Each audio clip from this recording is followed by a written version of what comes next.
Bapak, Ibu, dan Saudara, hari ini kita akan belajar satu firman Tuhan yang terambil dalam 2 Korintus pasal 9 ayat 15. Beginilah firman Tuhan. Syukur kepada Allah karena karunia-Nya yang tak terkatakan itu. Hari ini kita belajar firman Tuhan, hadiah terindah dari surga. Sebelum itu, mari kita berdoa. Bapa dalam surga, terima kasih untuk kesempatan di mana kami bisa mendengarkan firman Tuhan hari ini. Tolong kami Tuhan, dalam nama Tuhan Yesus kami berdoa. Amin. Bapak, Ibu, dan Saudara, setiap kali kita menerima sebuah hadiah dari seseorang yang kita kasihi, selalu ada dua hal yang membuat hati kita tersentuh. Yang pertama, siapa yang memberi, dan yang kedua, seberapa besar makna hadiah itu. Ada hadiah yang membuat kita tersenyum sesaat, namun ada juga hadiah yang mengubah seluruh kehidupan kita. Dan di antara semua hadiah yang mungkin pernah kita rasakan, ada satu hadiah dalam sejarah manusia yang tidak dapat dibandingkan dengan apapun, yaitu hadiah dari surga yang diberikan Allah itu sendiri. Hadiah itu bukan berupa benda, bukan berupa berkat materi, melainkan pribadi. Sebuah karunia yang begitu besar sampai Paulus tidak menemukan kata-kata yang cukup untuk menggambarkan hadiah itu. Ia hanya bisa berkata, tidak terkatakan. Surat 2 Korintus ditulis oleh Rasul Paulus kepada jemaat di Korintus yang sedang mengalami berbagai tantangan kehidupan. Mulai dari hubungan yang retak dengan Paulus, serangan terhadap kerasulannya Paulus, hingga persoalan dalam pelayanan dan bahkan di dalam persembahan. Dalam pasal 8-9, Paulus menekankan pentingnya memberi dengan sukacita sebagai bagian dari kasih karunia Allah. Yang ingin mengatakan bahwa memberi bukanlah sebuah beban, melainkan respon terhadap kemurahan Allah di dalam kehidupan kita.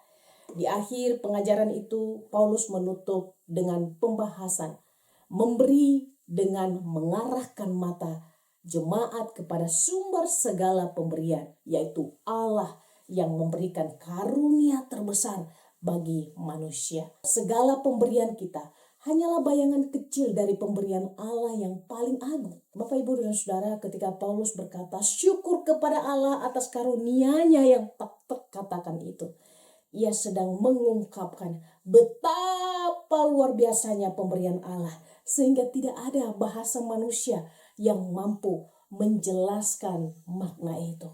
Istilah tak terkatakan bukan hanya berarti sangat besar, tetapi menunjukkan bahwa karunia itu melampaui kapasitas kata-kata, melampaui batas pikiran manusia. Paulus baru saja berbicara tentang persembahan jemaat.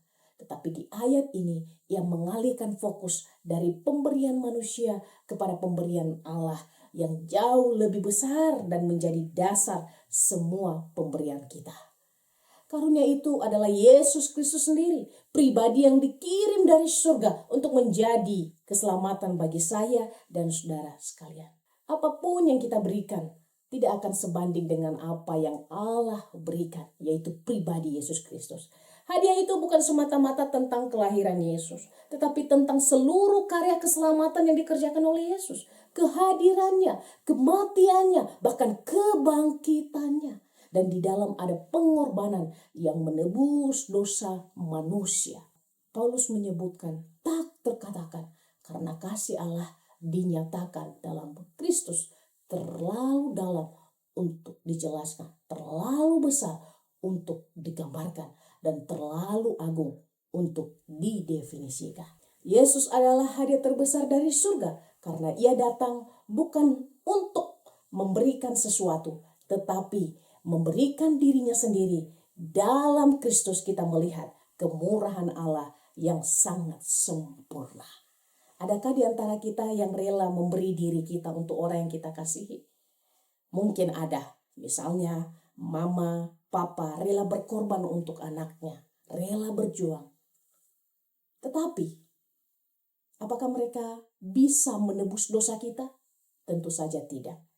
Orang tua kita hanya bisa menyelamatkan kita secara fisik, tapi tidak bisa menyelamatkan jiwa kita. Tapi Yesus menyelamatkan jiwa dan jasmani kita supaya kita beroleh hidup yang kekal itu. Yohanes 3 ayat 16 berkata, karena begitu besar kasih Allah akan dunia ini, sehingga ia telah mengaruniakan anaknya yang tunggal, supaya setiap orang yang percaya kepadanya tidak binasa, melainkan beroleh hidup yang kekal.